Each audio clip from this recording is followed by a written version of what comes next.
Hi, I'm Jesse Luken. You are watching Bellus TV. Tell me a little bit about you, Jesse. Who is Jesse? Oh, he's so many things, and nothing all at once. I'm an actor. I grew up in Colorado. I'm pretty bad at acting, but somehow people continue to hire me, which I'm very grateful for and very lucky. I'm a simple, dumb redneck with 2 dogs that likes camping and baseball and professional wrestling. All right, my kind of guy. Where are you from originally? Colorado. Grew up in Colorado Springs. Lived there most of my life. As Air Force family, and then went to college in Louisiana for a little bit. Came back to Colorado, finished college, and then moved right to LA.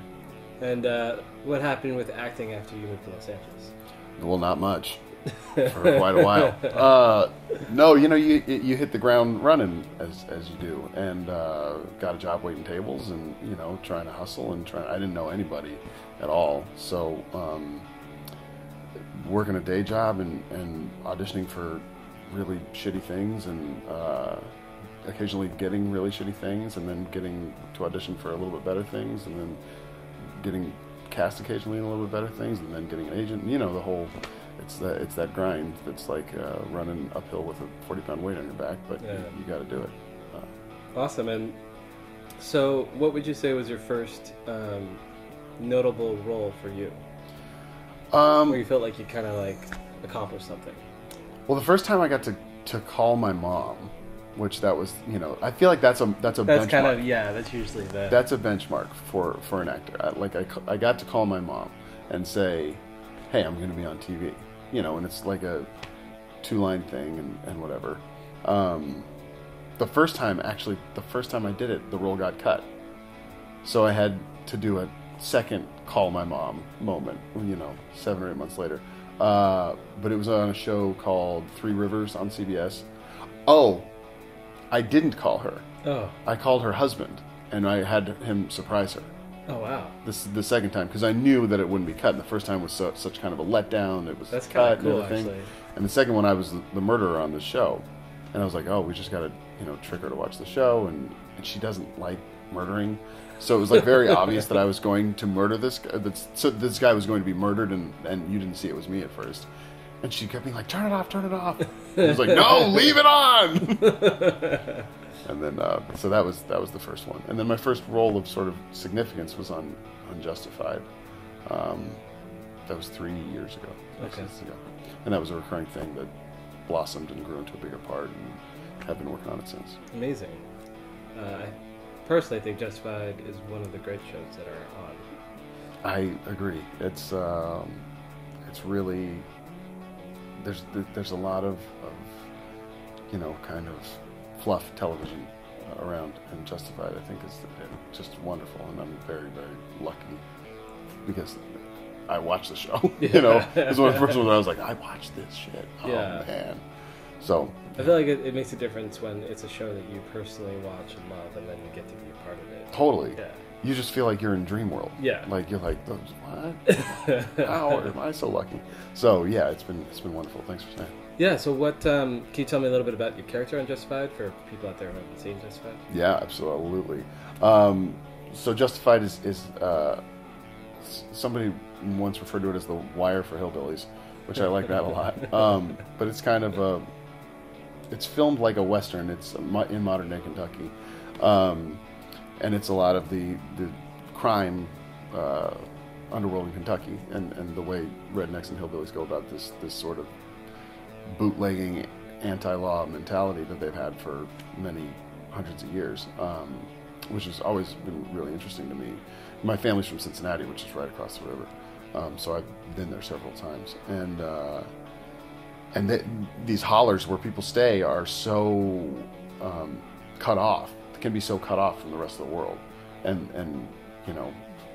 their families have been there for generations and generations and generations, and nobody goes in and out, kind of, and so there's a lot of weird, crazy shit that happens up there, which this show kind of delves into. My character is probably the number 2 guy of Boyd Crowder, who is the central anti-hero of the show, and so I work with him primarily.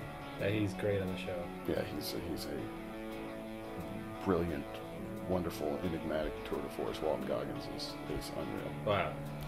What's it like getting to play that kind of character on that show, Justified? It's wonderful. I mean, it's fantastic. The character has gotten to evolve over the last couple of seasons, which has been really great. They introduced him as sort of kind of like a wild card, young, unpredictable thug, and then Boyd's guys kept getting killed off, and then he kind of was the only one to survive. And then this season he's been a lot more even-keeled and level-headed, and kind of been a guy that Boyd turns to for advice. So it's been really great to play a character that gets to evolve over the course of 3 seasons. And anything those writers come up with is just pure gold. So I get the script and it's a kid on Christmas, you know. Amazing. So then what can we expect next from you? Do you have any films coming out? Yeah, I did a film called The Guest, okay. which got into Sundance and just played at Sundance a month ago, or however long that was. And that's from Adam Wingard, the guy who did You're Next. That was his first feature that, well, not his first feature, but kind of his first big feature that had a wide release. And that's a really fun story, thriller, suspense. And it's funny, when I looked at like the plot synopsis, and man, they're just not revealing anything. And so I can just say it's really, really good. And then I work on another show, Star-Crossed, okay, which is on CW. Right. And we premiered that 3 weeks ago. Amazing. Yeah. Last question for you. What advice would you give to other aspiring artists out there that want to do well also in the acting world? In the acting world, I think, I mean, you have to be passionate about it, and you have to always, it's incredibly important to believe in your art and believe in yourself, and those things are cliches, but they're no less true. But the biggest thing for me was just, you have to work your ass off. You have to work your ass off. And when I say that, I mean like every damn day, you know. And however hard that like you think you should be working, multiply it by 10. Like you just it's so easy to waste time because you don't know exactly what to do. Like you come out and you're ready to go, and you know, hey, somebody put me in something, like put me in, coach, I can play. But you know, this town is full of people like that, and you have to do something to separate yourself. And that's not one thing, right. You know, it's not one thing. Everybody has a different story of how they made it. Everybody has a different way of coming up. But Hollywood is all about getting 100 doors slammed in your face and figuring out a way to open door 101, you know, and keep just, I haven't tried this, I haven't tried this, I haven't tried, keep thinking, keep going, keep working, keep trying, keep acting, you know, that's incredibly important. And it's an expensive town. Classes are expensive and headshots are expensive and the whole thing, you know, like it costs money to make money, but there's no reason, even if you're flat, dead, broke, eating beans out of a can, you can pick up a script and act with your friends and keep your tools sharp. So you just gotta keep working and not give up.